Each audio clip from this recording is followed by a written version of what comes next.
नमस्कार दोस्तों, स्वागत है आपका आज के घंटे फिल्म में। और आज की कुछ महत्वपूर्ण खबरों पर बात करेंगे जो हमारे एग्जाम से संबंधित हैं।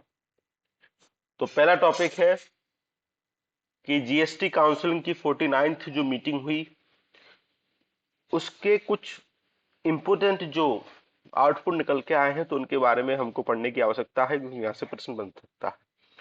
और कुछ महत्वपूर्ण काउंसलिंग है तो इससे संबंधित भी प्रश्न बन सकता है, तो इसलिए हमको यहाँ से पढ़ने की आवश्यकता है। तो पहला मीटिंग का जो आउटपुट निकला वो है कि जीएसटी अपीलेट ट्रिब्यूनल का सरकार ने अप्रूवल दे दिया है। और इसका यूज क्या होगा कि जो डिस्प्यूट हमको देखने को मिलते हैं जीएसटी लॉ से संबंधित, उसका क्या करेंगे, सेटलमेंट करेंगे।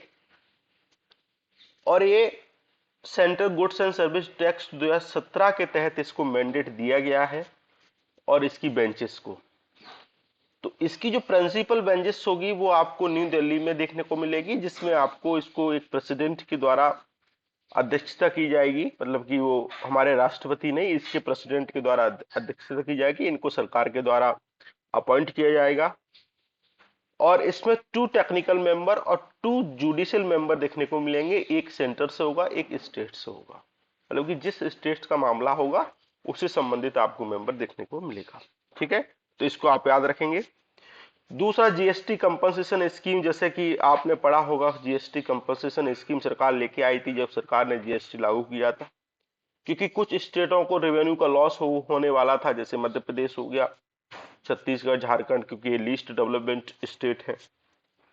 और डेवलपमेंट स्टेट हरियाणा, पंजाब, महाराष्ट्र, गुजरात, तमिलनाडु, ये आपको देखने को मिलेंगे।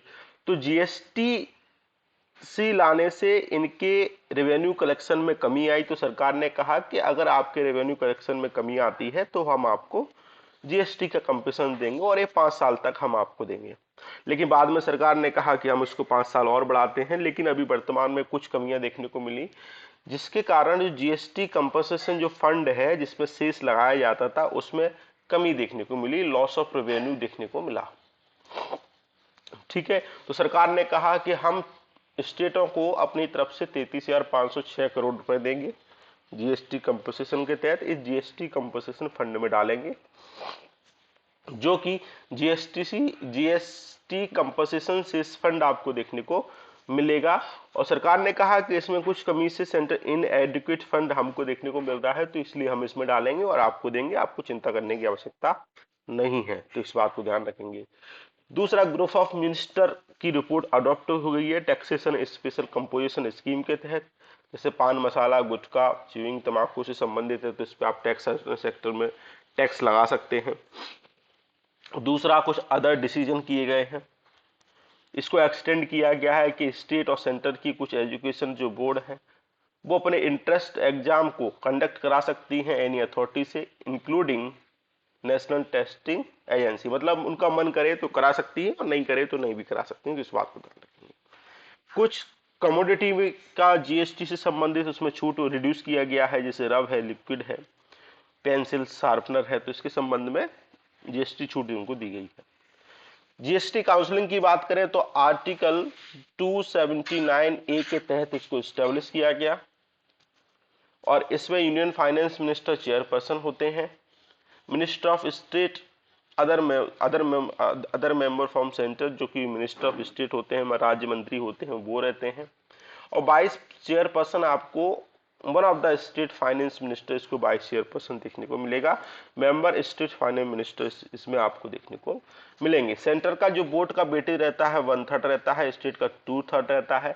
अगर आपको कोई डिसीजन इसमें लेना है तो आपको इसमें 75% बोर्ड का सपोर्ट चाहिए, तभी आप किसी डिसीजन पे पहुंच सकते हैं। तो इस बात को आप ध्यान रखेंगे। ठीक है, चलो। दूसरा, Haryana first nuclear power plant आ रहा है गोरखपुर विलेज में, तो इस बात को ध्यान रखेंगे। जो कि गोरखपुर हरियाणा अणु विद्युत परियोजना है, उसके तहत 2 यूनिट 700 मेगावाट इलेक्ट्रिसिटी कैपेसिटी की डेवलप होंगी प्रेशराइज हैवी वाटर रिएक्टर के तहत। ठीक है, कहां पे, हरियाणा के गोरखपुर विलेज में अब आने वाला है हरियाणा का पहला। तो India 3 state nuclear energy program पे काम कर रहा है, जो कि होमो भाभा ने दी थी। फर्स्ट स्टेज पे इन्होंने कहा था कि हम प्रेशराइज हैवी वाटर रिएक्टर पे काम करेंगे जो कि नेचुरल यूरेनियम पे काम करेगा और प्रोड्यूस करेगा प्लूटोनियम 239।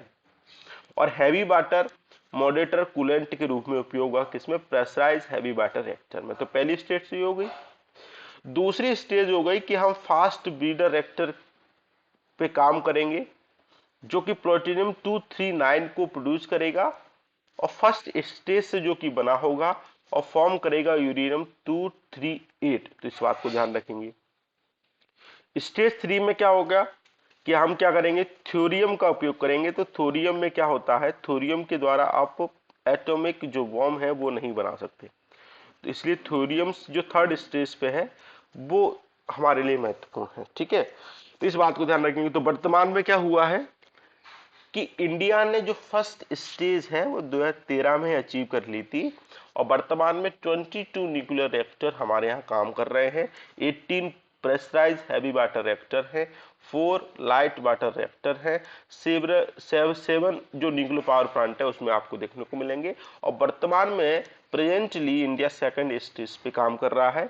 दैट मीन्स कि इंडिया किस पे काम कर रहा है, सेकंड स्टेज पे, जैसा कि हमने पढ़ा किस पे, प्लूटोनियम 239 पे काम कर रहा है। ठीक है, इस बात को ध्यान रखेंगे। इंडिया की जो कैपेसिटी है न्यूक्लियर पावर की वो 6780 मेगावाट है और इसको 2031 तक 22480 मेगावाट करने की सरकार ने योजना बनाई है। India nuclear energy fifth largest source है किसका, इलेक्ट्रिसिटी का, न्यूक्लियर एनर्जी की द्वारा। कुछ महत्वपूर्ण जो न्यूक्लियर पावर प्लांट हैं जैसे कि वर्तमान में गोरखपुर में आ रहा है हरियाणा में, नरोरा उत्तर प्रदेश में है, हरिपुर वेस्ट बंगाल, चुटका मध्य प्रदेश, भीमपुर मध्य प्रदेश, केवड़ा आंध्र प्रदेश, कलपक्कम तमिलनाडु, कुंडलकुलम आपको तमिलनाडु, कैगा कर्नाटक, जैतपुरा महाराष्ट्र, तारापुर महाराष्ट्र, चाय मीठी विद्धि गुजरात और ककरापरा आपको गुजरात, माही बंसवाड़ा आपको राजस्थान और आवट भट्टा आपको राजस्थान में देखने को मिलेगा। तो इनका आप सिक्वेंस याद रखिएगा, कौन से स्टेट में कहाँ याद रखिएगा, इस बात को आप याद रखेंगे। दूसरा जियो मैग्नेटिक स्टॉर्म चर्चा में है क्योंकि जो सन्स के द्वारा जियो मैग्नेटिक स्टॉर्म आता है तो वो हमारा ये पृथ्वी है, अर्थ है हमारी, और अर्थ के रोटेशन के द्वारा जो कोर में हार्ड मटेरियल हमको देखने को मिलता है, आयरन देखने को मिलता है, तो उसके रोटेशन के कारण, स्पिन के कारण मैग्नेटिक फील्ड जनरेट होता है जो कि हमारी पृथ्वी की, अर्थ की क्या करता है, प्रोटेक्ट करता है जो भी स्टॉर्म आते हैं सन के द्वारा और इसको वापस भेज दिया जाता है। अब मान लो इसके रोटेशन में कमी आ गई तो हमारा जो मैग्नेटिक फील्ड है वो भी कहीं ना कहीं वीक होगा और वीक होगा तो सन के द्वारा जो कुछ महत्वपूर्ण जो हमको चीजें देखने को मिलती हैं, स्टॉर्म देखने को मिलते हैं, पार्टिकल देखने को मिलते हैं, हमारी अर्थ को कहीं ना कहीं निगेटिव रूप से इम्पैक्ट डालेंगे। तो इसमें आपको देखने को मिलेगा कि हमारी जो क्रिटिकल जो इंफ्रास्ट्रक्चर है अर्थ सिस्टम का, जो अर्थ में हमको देखने को मिलता है, सैटेलाइट हो गई, ठीक है, न्यूक्लियर पावर प्लांट हो गए, पाइपलाइन हो गई, इलेक्ट्रिसिटी पाइप ग्रिड हो गई और कुछ भी और अदर जो महत्वपूर्ण जो सैटेलाइट है, अदर महत्वपूर्ण जो इंफ्रास्ट्रक्चर है वो कहीं ना कहीं इस स्टॉर्म के द्वारा हमारे पृथ्वी पर जितनी भी सुविधाएं हैं उसको ध्वस्त कर सकता है। इससे संबंधित यूपीएससी में प्रश्न पूछा भी है। ठीक है, इस बात को ध्यान रखेंगे। तो ये न्यूज है कि solar wind pass through the gap of occur due to earth due to crack in earth magnetic field, मतलब कि इसने क्या किया, अर्थ मैग्नेटिक फील्ड को क्रैक किया जो कि जीवन क्लास जियो मैग्नेटिक स्टॉर्म था। ठीक है, इस बात को आप ध्यान रखेंगे, हमने पढ़ लिया, डिटेल में समझ लिया। जीएम्स क्या है, डिस्टरबेंस है इन अर्थ में मैग्नेटोस्फीयर से संबंधित देखने को मिलता है जो कि मैग्नेटिक फील्ड के द्वारा कंट्रोल रहता है। Massive exchange of energy from solar wind से होती है और वो हमारे कहीं ना कहीं आपको अर्थ के मैग्नेटिक फील्ड को डिस्ट्रॉय कर सकती है। और जीएमएस आपको G1 से लेकर G5 तक आपको देखने को मिलेगा। बस इतना ही इसमें याद रखना है। इम्पैक्ट क्या क्या हो सकता है, नेविगेशन सिस्टम गड़बड़ सकता है, बहुत सारी सैटेलाइट हैं वो खराब हो सकती हैं, power grid, pipeline, satellite, electronics, astronaut, तो सारे काम हो सकते हैं। इस पे ही यूपीएससी ने प्रश्न पूछा था। ठीक है, क्या क्या संभावनाएं हो सकती है, तो आप इसको याद रखें। दूसरा सिलिकुला टनल चर्चा में है, ये आपको इधर देखने को मिलेगी, इसका कनेक्टेडनेस है। और ये नींबू पदम दारचा जो रोड लिंक है वहां पे अप्रूवल किया गया है। ये हिमाचल प्रदेश के लाहौल स्पीति और लद्दाख के जास्कर वैली को आपस में कनेक्ट करेगी, जैसा कि आप यहाँ पे देख पा रहे हैं। और इसको बॉर्डर रोड ऑर्गेनाइजेशन के द्वारा डेवलप किया गया है प्रोजेक्ट योजक के तहत, जो कि टनल को क्या करता है, डेवलप करता है। अटल टनल कनेक्टिंग रोड को आपस में डेवलप करता है। ऑल वेदर जो कनेक्टिविटी लद्दाख में है उसको इंप्रूव करेगी। ठीक है, तो इसको याद रखेंगे। दूसरा, food safety standard authority of India क्या कर रहा है, alliance for sustainable holistic development भी काम कर रहा है, ताकि हम फूड फोर्टिफिकेशन जो रिसोर्स सेंटर है पब्लिक के लिए, जो फूड में हमको देखने को मिलता है उसका फोर्टिफिकेशन कर सके। फोर्टिफिकेशन का मतलब ये रहता है कि हम कहीं ना कहीं इसमें न्यूट्रिशन लेवल बढ़ा सकें। राइस में विटामिन ए की बात कर रहे हैं, जिसे को हम गोल्डन राइस बोलते हैं। इसमें जो भी न्यूट्रिएंट्स की हमको डिफिशियंसी देखने को मिलती है किसी भी फूड में, जैसे नमक में आयोडीन हम मिलाते हैं, तो उसकी कमी को दूर करने के लिए हम क्या करते हैं, फोर्टिफिकेशन कर देते हैं उसमें। तो इसको बोल देते हैं फोर्टिफिकेशन, मतलब कि न्यूट्रिएंट्स लेवल हमने इसमें बढ़ा दिया, ताकि कुपोषण की समस्या हमारे यहाँ दूर हो सके। आशा क्या है, organization of scientist intellectual non government organization इसमें देखने को मिलेंगे। आशा मतलब alliance for sustainable holistic agriculture. FFRC industry led organization है, फसाई के तहत काम करता है। इंडिया फूड सेफ्टी रेगुलेटर के रूप में काम करता है, तो इस बात को ध्यान रखेंगे। फसाई क्या है, फसाई एक्ट 2006 के तहत एक बॉडी है जो कि ministry of health and family welfare के अंतर्गत काम करती है, इस बात को भी याद रखेंगे। दूसरा, UN commission for social development के तहत इंडिया चेयर के रूप में 62 सेशन के रूप में इलेक्टेड हुआ है। ये 9th फंक्शनल कमीशन है इकोसॉक का। इकोसॉक इकोनॉमिक एंड सोशल काउंसिल के तहत इसका फंक्शनल कमीशन है। 1940 में इसको स्टेब्लिश किया गया था। इकोसॉक सोशल एडवाइस करता है सोशल पॉलिसी में, जनरल कैरेक्टर में, all matter in social field में। इस बात को ध्यान रखेंगे। इसमें आपको 46 मेंबर देखने को मिलेंगे और इसको इकोसॉक के मेंबर के द्वारा इलेक्टेड किया जाता है इक्विटेबल जियोग्राफिकल डिस्ट्रीब्यूशन के द्वारा। 4 ईयर टर्म इसमें आपको देखने को मिलेगी। इकोसॉक क्या है, यूनाइटेड नेशन का 6 प्रिंसिपल में से एक आपको प्रिंसिपल देखने को, ऑर्गन देखने को मिलेगा। बाकी 5 ऑर्गन कौन कौन से हैं वो आप हमें कमेंट कर सेक्शन में बताएंगे। इंडिया का first hybrid rocket private sector के द्वारा डेवलप किया गया है। हाइब्रिड का मतलब या तो सॉलिड होगा, या तो सॉलिड और गैसेस का मिक्सर होगा, या फिर सॉलिड और लिक्विड का मिक्सर होगा। इसको doctor APJ Abdul Kalam satellite launch vehicle 2013 mission के तहत लॉन्च किया गया है। और इसमें आपको Martin foundation, doctor APJ Abdul Kalam international foundation और स्पेस जोन साथ में आके क्या कर रहे हैं, काम कर रहे हैं। तमिलनाडु पट्टीपुलम से इसको लॉन्च किया गया है। ठीक है, तो इस बात को आप याद रखेंगे। उस्ताद बिस्मिल्लाह खां युवा पुरस्कार अभी 102 आर्टिस्ट को प्रदान किए गए। इनको संगीत नाटक अकादमी के द्वारा दिया जाता है और इसको मिनिस्ट्री ऑफ एजुकेशन के तहत मतलब कि क्रिएट किया गया। डॉक्टर पीबी राजमन्नार फर्स्ट इसके चेयरमैन थे, संगीत नाटक अकादमी। और ये काम करती है मिनिस्ट्री ऑफ किसके तहत, कल्चर के तहत। ठीक है, इस बात को आप ध्यान रखेंगे। फर्स्ट रिपब्लिक डे 1950 में उस्ताद बिस्मिल्लाह खान ने बजाया था। ठीक है, इस बात को ध्यान रखेंगे। भारत रत्न इनको मिला है। फर्स्ट इंडियन है जिन्हें प्रेस्टिजियस लिंकन जो central United state of America में है वहां पे गए थे। ठीक है, इस बात को भी आप याद रखेंगे। दूसरा, conformity assessment scheme of IS 1900-2022 चर्चा में है।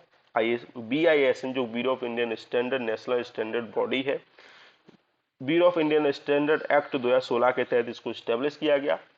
जैसा कि आप फ्लिपकार्ट अमेजन से कोई चीज लेते हैं तो आप अपना रिव्यू देते हैं, 5 स्टार देते हैं, रिव्यू देते हैं, तो इसमें आप कोई मॉडरेशन नहीं कर पाएंगे, ऐसा BSI ने कहा है, ताकि जो कस्टमर है, रिव्यूअर है, उनको सही बारे में जानकारी मिल सके। ठीक है, तो आपसे पूछा जाएगा ये क्या है, तो आप बता देंगे ऑनलाइन कंज्यूमर रिव्यू है, principal requirement for the collection moderation publication संबंधित बात करते हैं। आप इसमें कोई मॉडरेशन नहीं करेंगे, जो है एक्चुअल है। ठीक है, इस बात को आप याद रखेंगे। दूसरा, रोडेंड्रम चर्चा में है। बॉटनिकल सर्वे ऑफ इंडिया ने पब्लिकेशन दार्जिलिंग सिक्किम में जो मोर देन 1/3 हमको ऑल टाइप रोडेंड्रम देखने को मिले, जैसा कि आप यहाँ पे देख पा रहे हैं। इकोलॉजिकल सिग्निफिकेंस है इनकी, बायो इंडिकेटर के रूप में काम करते हैं। एवरग्रीन टू डेसिडियस नेचर में देखने को मिलते हैं, फॉरेस्ट में देखने को मिलते हैं। रैम्पेट कंस्ट्रक्शन हो रहा है, इसकी वजह से इनको थ्रेट है। हैबिटाट आपको ये उत्तराखंड के स्टेट ट्री हैं और नागालैंड के आपको स्टेट फ्लावर देखने को मिलेगा। फूल संक्रांति इसको हम मनाते हैं फेस्टिवल फ्लावर के रूप में, और गढ़वाल रीजन में इसमें इसकी आपको ब्लूमिंग देखने को मिलती है। ठीक है, इसको आप याद रखेंगे। दूसरा दोस्ती के एक्साइज चर्चा में है, इंडिया और उज्बेकिस्तान के मध्य है, मिलिट्री एक्साइज है।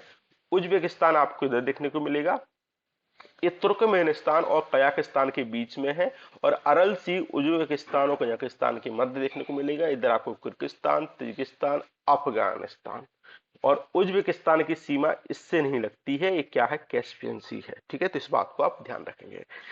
तो आज के डिस्कशन में इतना ही था। आई होप आपको पसंद आया होगा। Thank you.